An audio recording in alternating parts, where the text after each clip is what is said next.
When Darius ordered the construction of a stone city in the heart of the Persian mountains, he wasn't just building a palace. He was carving his name into the memory of history forever. But did all his grand visions come true? From the Nile River to the hills of India, from the plains of Athens to the heart of Persepolis, this is the story of the most ambitious chapter in the Achaemenid Empire. In the previous episode, we witnessed how Darius secured the empire, crushing rebellions, launching bold reforms, and building a powerful system of rule. If you haven't seen that episode, we highly recommend you watch it to follow his path to power. Welcome to Happy Voyager, a channel where we explore the glory of ancient Persia through cinematic and historically accurate storytelling. If you love history, hit that subscribe button and turn on the bell so you don't miss what's coming next. In this episode, we'll journey from the construction of Persepolis to the Battle of Marathon, take a glance at Darius Canal in Egypt, and finally step into the Indus Valley.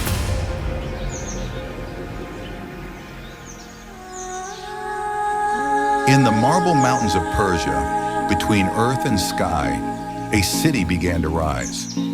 A city destined to become the beating heart of the Achaemenid Empire's grandeur. Darius, a king who had claimed power with wisdom and strength, now sought to leave an eternal legacy, and Persepolis was his answer to immortality. This was no ordinary palace complex. Every column, every relief, and every staircase whispered a message to future generations. This is the center of the world. Architects from Babylon, stonemasons from Lydia, goldsmiths from India, they all came together from distant lands to build a dream. A project so vast and harmonious, the ancient world had never seen anything like it. The bas-reliefs on the walls portrayed envoys from across the empire, each bringing gifts to the King of Kings. These majestic scenes were more than ceremonial. They embodied the political unity and cultural harmony of a multi-ethnic empire, bound not just by power, but by shared reverence. Persepolis wasn't just the stage for royal ceremonies and New Year festivals. It was the embodiment of order, power, and Achaemenid brilliance carved into stone. Persepolis was a city carved into stone, meant to defy the passage of time, so that history would forever echo its grandeur. But as its columns rose skyward, casting long shadows across the Persian plains, the winds of unrest began to stir in the west. The Ionian revolts and the meddling hand of Athens forced Darius to shift his gaze from the monuments of peace to the theaters of war. Greece, a land of ambitious, independent city-states, was becoming a threat to the stability of the vast Achaemenid Empire. The Ionian revolts, secretly supported by Athens and Eretria, and the blatant insult to the king's envoys, were enough to ignite Darius's fury. The great king resolved to send a clear message. No people, no city, even at the edge of the western seas, could defy the power of Persia. A grand army was assembled, from the plains of Pars to the shores of the Nile, from the mountains of Armenia to the ports of Phoenicia. Soldiers rallied under the banner of the empire. Thousands of warriors crossed the Hellespont with a massive fleet, marching toward the land of Athens. At Marathon, the Persians encountered a small but determined enemy. Uneven terrain, unfamiliar tactics, and the element of surprise turned the confrontation into a fierce and complex battle. It was a clash where Athenian boldness met Persian discipline, and the outcome remained ambiguous. Though a total victory was not achieved, the true goal was fulfilled. A demonstration of might and a warning to all future rebels. Darius returned home, not defeated, but resolved, with greater visions forming in his mind. He understood well. Ruling the world required more than military strength. It demanded new routes of trade, navigation, and connection between continents. And so, upon his return, he ordered a project even the pharaohs had failed to complete. the construction of a canal linking the Nile River to the Red Sea. In Darius' mind, connecting the lands of his empire was not enough.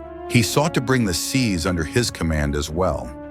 Trade, troop movements, and rapid communication between distant provinces demanded more than the royal road. And so he issued a decree that echoed across Egypt to construct a canal linking the Nile River to the Red Sea. Before him, the pharaohs of Egypt had tried many times to achieve this goal, and each time they failed. But now, with the knowledge of Babylonian engineers and the experience of Egyptian architects, Darius launched a project that was both ambitious and revolutionary. The canal began near the city of Bubastis, cutting through plains and swamps until it reached a branch of the Red Sea. Workers from all across the empire were summoned. Persians, Egyptians, Phoenicians, and even laborers from North Africa. Inscriptions carved along the canal stand today as testimony to the strength of his will. This was not merely an engineering feat, it was a tool of diplomacy, a means of controlling resources, and a symbol of Persian rule at the empire's frontiers. With this canal, Persian ships could sail from the Mediterranean to the Persian Gulf without crossing deserts. Darius was not just a ruler of lands, but a builder of paths. A king who carved routes so that his power could flow from the mountains of Persia to the coasts of Africa.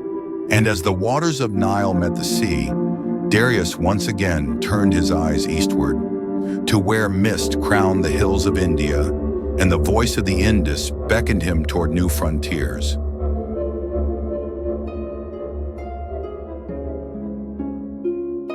With order established in the west and south of the empire, Darius turned his gaze eastward, to a distant land beyond the Iranian plateau, where a vast river called the Indus flowed through mountains, fertile plains, and civilizations yet unknown to Persia.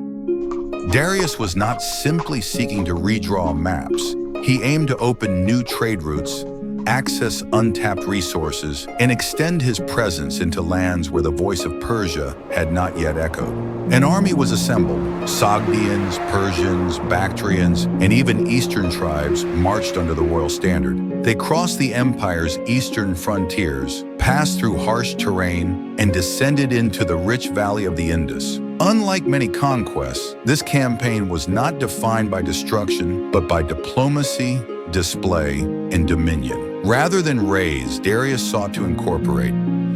The local peoples, faced with the grandeur of the Persian army and the wisdom of its leadership, either surrendered or entered into alliance. With the annexation of this region, the empire reached lands with different climates, diverse peoples, and deeply rooted cultures. Gold, spices, ivory, and precious stones from India began flowing west through Persian roads and ports. This was not just military expansion. It was the beginning of cultural, commercial, and civilizational exchange. The name India was inscribed into Darius's royal inscriptions, a lasting mark of Persia's reach into the Far East. Now the Achaemenid Empire stretched from the Indus to the Nile, from the shores of the Aegean to the heart of Central Asia. And the king who had woven these lands together was none other than Darius the Great.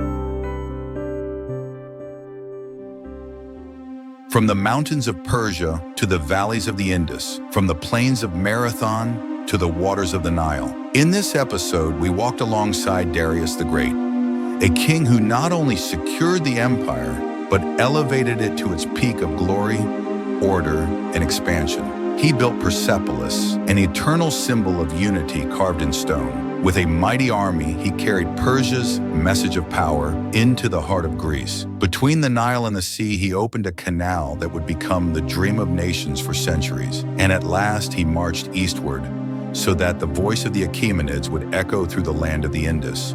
But the story of this empire is far from over.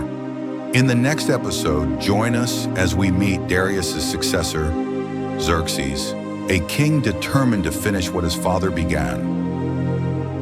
The full conquest of Greece with an army the world had never seen. If this story resonated with you, Support our journey by liking and subscribing. Each week, we turn another page in the epic of ancient Persia.